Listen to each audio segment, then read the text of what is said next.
एक सैनिक हमेशा ड्यूटी पर होता है। इस बात को फिर सच साबित किया है भारतीय सेना के मेजर बचवाला रोहित ने। वो अपनी छुट्टी पर झांसी से हैदराबाद जा रहे थे, लेकिन छुट्टी पर जाते वक्त झांसी रेलवे स्टेशन पर लिफ्ट क्षेत्र के पास एक महिला को उन्होंने मुसीबत में देखा।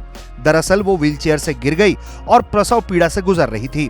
इस हालात में उन्होंने उनकी मदद करने की ठानी और उन्होंने वो कर दिखाया जो किसी फिल्मी सीन से कम नहीं था। जी हाँ, मेजर बचवाला रोहित ने उस महिला की डिलीवरी उसी जगह पर स्टेशन पर करवा दी।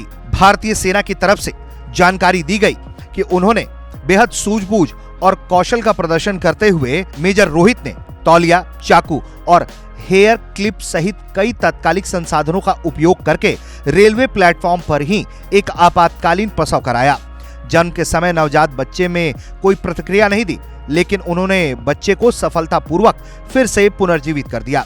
बाद में मां को प्लेसमेंट डिलीवरी से संबंधित जटिलताएं हुई, जिसे उन्होंने उपलब्ध सुरक्षात्मक उपायों और कई अहम फैसले इस्तेमाल करते हुए प्रभावी ढंग से ठीक कर दिया। मां और नवजात शिशु दोनों को उन्होंने अपनी देखरेख में स्थिर किया और बाद में आगे के प्रबंधन के लिए एक सरकारी चिकित्सा सुविधा में उन्हें ट्रांसफर करवा दिया गया।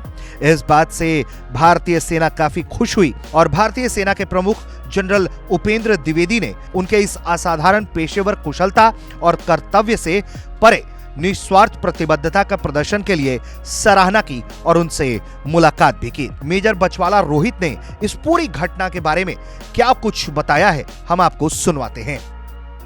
मैं अपना एनुअल लीव लेके अपने होम टाउन के लिए निकला था।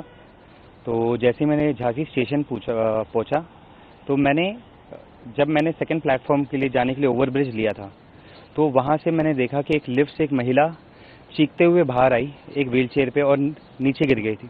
बिना कुछ सोचे समझे, बिना एक सेकंड वेस्ट करे, मैंने पहले उसके पास गया और ये देखने की कोशिश की कि उसका दर्द क्यों हो रहा है। फिर मुझे पता चला कि वो एक्टिव लेबर में थी।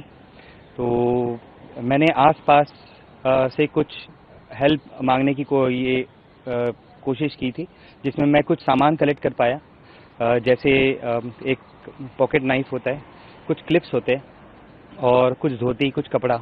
और मैंने उसको जाके पहले पेशेंट को बताया कि आपको कोई भी चिंता होने की ज़रूरत नहीं है, क्योंकि मैं हूँ यहाँ पर और मैं आपको 100% यहाँ से बहुत सेफली लेके जाऊँगा।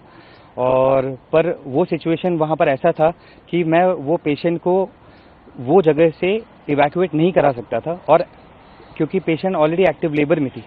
और उसी को देखते हुए मैंने ये निर्णय लिया कि मैं उसका डिलीवरी वहीं पर करवाऊंगा। और फिर जैसे ही मैंने जितना भी अपने क्लिनिकल स्किल्स अप्लाई करके वो बेबी को वहाँ पर डिलीवर किया। कॉर्ड को क्लैम्प करने के लिए हेयर पिन्स यूज़ किए। ये सर्जिकल नाइफ तो था नहीं, तो जो पॉकेट नाइफ था उससे कॉर्ड को सेपरेट किया था। उसके बाद बेबी रेस्पॉन्स नहीं दे रही थी, तो जितना भी मेरे क्लिनिकल स्किल्स थे रिससिटेट करने के लिए, उससे फिर बेबी एक्टिव हुआ, बेबी ने क्राई किया। तो आई वॉज वेरी हैप्पी। मुझे बहुत खुशी हुई उस चीज़ को देखने। पर माँ अभी भी दर्द में थी, क्योंकि अभी उसका प्लाजेंटा ये डिलीवर हुआ नहीं था। और तो उसी समय के आसपास में मैं उनको एब्डोमिनल मसाज दे रहा था और कोशिश यही कर रहा था 10 से 15 मिनट की उसका प्लाजेंटा भी डिलीवर हो जाए। पर ये ना होने के कारण तब तक मेरे पास आसपास से किसी ने ग्लव्स भी लाके दिए, तो ग्लव्स के माध्यम से उनका जो प्लाजेंटा था मैनुअल डिलीवरी करवाया था मैंने। और उसके बाद माँ भी बहुत संतुष्ट थी। माँ बच्चे को देख के बहुत संतुष्ट थी और मैं भी बहुत संतुष्ट था। और वहाँ का जो रेलवे स्टाफ था, उन्होंने बहुत मदद की प्राइवेसी मेंटेन करने के लिए, जो सामान ज़रूरत था वो सामान लेके आने के लिए, और माँ को भी इंश्योर करने के लिए। और सब कुछ बस भगवान के हिसाब से बहुत सही और सही वक्त पे सही जगह पे सब कुछ ठीक गया। वाकई में भारतीय सेना अपने लोगों के लिए किस तरह से प्रतिबद्ध है, इस बात का उदाहरण ये घटना देती है। यकीनन जिस काम को अंजाम देने में किसी के हाथ पांव फूल जाते, उसे मेजर रोहित ने बड़ी सूझबूझ के साथ अंजाम दिया और एक माँ और एक नवजात शिशु की सकुशलतापूर्वक जान भी बचा ली।